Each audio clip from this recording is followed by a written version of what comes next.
Última hora. Nadie lo contó, pero sucedió frente a miles de personas. El recién elegido Papa León XIV detuvo su primer discurso oficial para hacer algo que nadie en el Vaticano esperaba. Bajó del balcón, caminó entre cardenales y guardias y cargó en sus brazos a un perro callejero que yacía a un lado de la plaza. Lo que parecía ser solo un día histórico para la Iglesia se convirtió en un momento inolvidable para el mundo. Algunos lloraron, otros pensaron que era un gesto simbólico, pero hay quienes aseguran que no fue casualidad y que ese perro ya había aparecido antes. ¿Qué hacía ese animal allí? ¿Por qué el Papa lo miró como si lo conociera? Y lo más extraño, ¿qué pasó después? Quédate hasta el final, porque esta historia no solo conmueve, esta historia despierta algo que muchos habíamos olvidado. El momento fue breve, casi nadie lo notó al principio. El nuevo Papa, León XIV, acababa de salir al balcón central de la Basílica de San Pedro. La multitud en la plaza aplaudía, coreaba su nombre, algunos incluso lloraban de emoción. Todo era como siempre, hasta que su mirada se desvió hacia la esquina izquierda de la explanada. Allí, en medio del cemento caliente y el tumulto, había un perro, flaco, sucio, acostado como si no pudiera más.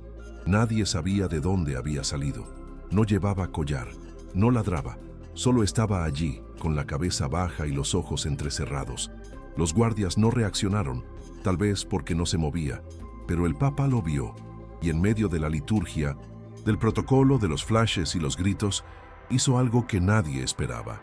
Detuvo el discurso, dejó el micrófono y comenzó a bajar los escalones, uno por uno, como si nada más importara en ese momento.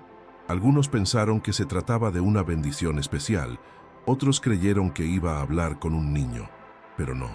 Caminó directo hacia el animal, sin rodeos, y cuando estuvo frente a él, no dudó ni un segundo.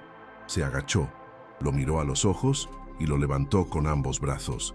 Lo sostuvo con cuidado, como si fuera un niño enfermo. El perro no hizo ningún gesto de defensa, solo apoyó la cabeza sobre el pecho del Papa y cerró los ojos. Nadie lo aplaudió, nadie lo grabó de inmediato. Fue como si el tiempo se detuviera. Un silencio extraño invadió la plaza, como si todos sintieran que estaban presenciando algo que no era parte del guión, algo que no se ensaya, que no se anuncia, que simplemente sucede. No fue un acto preparado, no hubo cámaras oficiales siguiéndolo.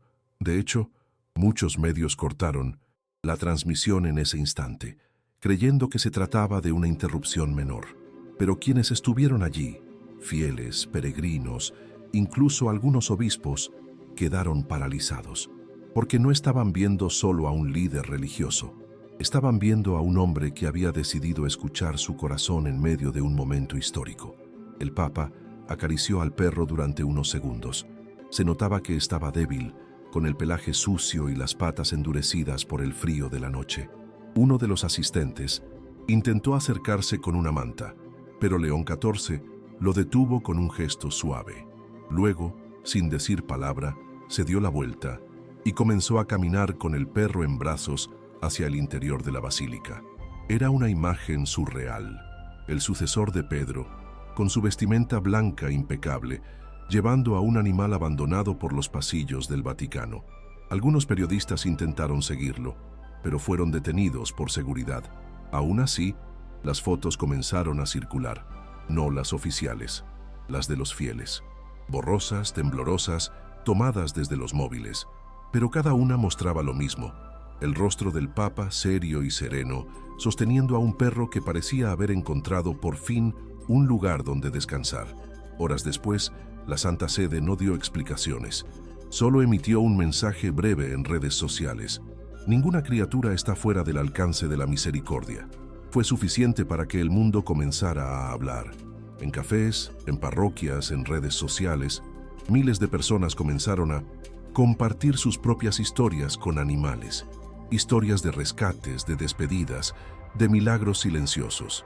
En los días siguientes, el Vaticano no volvió a referirse al perro. No hubo comunicados, ni conferencias, ni aclaraciones. Pero en Internet, el tema no paraba de crecer. Algunos aseguraban que el animal era conocido en Roma, que solía merodear por las afueras de San Pedro desde hacía semanas, como si estuviera esperando algo o a alguien. Otros decían que había sido abandonado por una familia que ya no podía cuidarlo y que había regresado al único lugar donde alguna vez le dieron pan y agua. Pero hubo un detalle que pocos notaron. En una de las fotos tomadas justo antes de que el Papa lo levantara, se ve un pequeño objeto colgando del cuello del perro. No era un collar, era un pedazo de tela amarrado con cuidado, y en la tela, bordado con hilo descolorido, el nombre Paolo. Ese nombre hizo que cientos de personas comenzaran a compartir imágenes de perros perdidos con el mismo nombre. Historias que parecían no tener conexión, pero que de pronto cobraban sentido. Un usuario en redes publicó una imagen de un perro llamado Paolo, que había desaparecido hace 3 años durante una tormenta en el norte de Italia. Otro mostró una carta escrita por un niño que le pedía a Dios que cuidara de su perro Paolo, aunque nadie más lo vea. Y así, entre mensajes, teorías y recuerdos, comenzó a surgir una pregunta que nadie se atrevía a formular en voz alta. ¿Y si ese perro no estaba ahí por casualidad? Fue entonces cuando algunos comenzaron a hablar de milagro, no un milagro de luces, voces o apariciones, un milagro silencioso, uno que no requiere explicaciones, sino ojos que sepan mirar, porque mientras el mundo esperaba grandes gestos políticos, cambios estructurales, reformas, el nuevo Papa había elegido hacer algo que solo los verdaderamente humildes entienden: detenerse por quien ya nadie mira. En varias parroquias, sacerdotes comenzaron a mencionar el gesto del Papa durante las homilías. Algunos lo describieron como una parábola viviente, otros como un acto de protesta divina contra la indiferencia del mundo. Y aunque no todos estaban de acuerdo, una cosa era cierta: ese perro ya no era solo un perro. Para muchos, se había convertido en un símbolo, un recordatorio silencioso de los que sufren en silencio, de los que caminan entre nosotros sin ser vistos. Un teólogo italiano escribió en su blog que ese momento era una señal clara del nuevo rumbo espiritual del Vaticano, y comparó el gesto de León XIV con el de San Francisco de Asís. No se trata de política, se trata de alma, de ver a Cristo en los ojos de quien más sufre, incluso si tiene 4 patas y no puede hablar. Mientras tanto, en redes sociales comenzó a circular una imagen viral: el Papa entrando a la basílica, con el perro en brazos, acompañado por la frase «Él también tiene un lugar en el reino».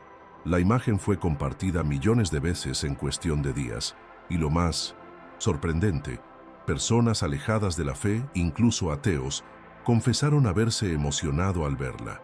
Algo en esa escena traspasaba religiones, ideologías, banderas. En los pasillos del Vaticano, algunos cardenales no estaban contentos. Decían que el gesto había sido exagerado, innecesario, pero el Papa no respondió. Solo sonrió cuando una periodista le preguntó si volvería a hacerlo. Su respuesta fue simple, pero suficiente: lo haría 1 y 1000 veces, porque ese día no vi un perro, vi una vida esperando ser reconocida. El perro, ahora llamado oficialmente Paolo, fue llevado a un pequeño espacio dentro de los jardines del Vaticano, acondicionado especialmente para él. Tenía comida, atención veterinaria y un rincón donde dormía cada noche. Pero lo más curioso era que nunca se alejaba demasiado. Aún con la posibilidad de explorar, Paolo siempre terminaba acostado cerca de la residencia papal, como si supiera que debía estar cerca. Los guardias notaron algo extraño. Cada vez que el Papa salía al jardín, el perro se levantaba antes de que él apareciera. No hacía ruido, no ladraba, simplemente se incorporaba y lo esperaba. Algunos comenzaron a decir que Paolo sentía su presencia antes que nadie.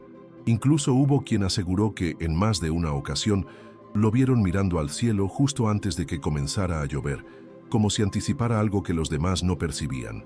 Los días pasaban y la figura del perro ya era parte del paisaje, pero no todos los que visitaban el Vaticano lo veían. Algunos turistas sacaban fotos y preguntaban por él, otros juraban que no había ningún perro en el lugar. Esa contradicción comenzó a despertar rumores. ¿Era real? ¿Era el mismo perro para todos? ¿Por qué solo algunos parecían notarlo con claridad? Un joven seminarista compartió en su diario algo que se volvió viral sin querer. Escribió: «Hoy me crucé con Paolo. Me senté junto a él en el jardín. Cuando lo miré a los ojos, por un segundo, sentí que alguien me miraba desde dentro. No sé explicarlo. No parecía un perro, parecía presencia. A partir de ahí, miles comenzaron a hablar de él no como un animal rescatado, sino como un mensajero, un puente, un guardián silencioso del alma del nuevo Papa. Los peregrinos comenzaron a llegar no solo para ver al Papa, sino para ver a Paolo. Algunos lo describían como un perro común, otros decían que sus ojos parecían humanos. Varios visitantes aseguraron que, al acariciarlo, habían sentido calma, o que sus pensamientos se aquietaban de forma inexplicable. Incluso hubo quien afirmó haber recuperado el sueño después de tocarlo, como si algo que llevaba años en su alma hubiera encontrado paz. A medida que la devoción crecía, también lo hacían las dudas. Los más escépticos acusaban al Vaticano de aprovechar la imagen del perro para ganar simpatía, pero el Papa jamás lo usó como símbolo público. Nunca lo mostró en ceremonias, ni habló de él en homilías. Paolo simplemente estaba allí, callado, presente, como un recordatorio constante de que a veces los actos más pequeños contienen las verdades más grandes. Una mañana, durante una visita privada a un hospital infantil, el Papa pidió que Paolo lo acompañara. Nadie lo esperaba, nadie entendía por qué. Pero cuando entraron juntos a la sala de oncología pediátrica, los niños dejaron de llorar. Algunos se acercaron, otros solo sonrieron, y Paolo, como si supiera exactamente qué hacer, caminó despacio entre las camas, deteniéndose junto a los que estaban más débiles. Se recostó en silencio, como si entendiera la fragilidad del lugar. Ese día, una enfermera escribió en su diario: «Hoy un perro me enseñó a rezar sin palabras». A partir de entonces, muchos empezaron a creer que Paolo no había sido elegido por el Papa, sino enviado para acompañarlo, para recordarle y recordarnos que los más pequeños, los que nadie ve, son a veces los que traen los mensajes más profundos. Nadie sabe exactamente cuándo dejó de aparecer Paolo en los jardines. Algunos dicen que fue en silencio como había llegado, que un día simplemente no estuvo más. El Papa no lo mencionó, pero al día siguiente, durante una misa al aire libre, los asistentes vieron algo que los estremeció. En medio del altar, entre flores y velas, había una pequeña figura de madera, tallada a mano, un perro con la cabeza baja y los ojos mirando al cielo. Desde entonces, esa figura acompaña al Papa en cada misa privada. Nunca la menciona, nunca la explica, solo la coloca a su lado, en silencio, como si necesitara recordarse a sí mismo lo que ese día sintió al cargar aquel cuerpo sucio y tembloroso frente a miles de personas, porque quizá en ese momento entendió que su misión no era hablar por la Iglesia, sino por los que ya nadie escucha. Algunos aún lo niegan, otros prefieren no creer, pero hay quienes dicen que si miras bien, en algunas transmisiones del Vaticano, Paolo sigue apareciendo, a veces una sombra, a veces un reflejo, a veces nada más que una sensación, pero siempre presente, como si nunca se hubiera ido, como si cuidara no solo al Papa, sino a todos los que alguna vez sintieron que estaban solos. ¿Y tú? ¿Qué viste cuando él lo cargó? ¿Crees que fue solo un gesto compasivo o algo mucho más grande? Déjanos tu comentario. Queremos leerte. Y si esta historia tocó tu alma, suscríbete al canal, comparte este video y activa la campanita, porque en este mundo lleno de ruido hay historias que aún merecen ser contadas. Y a veces, la fe tiene forma de 4 patas y ojos que suplican ser vistos.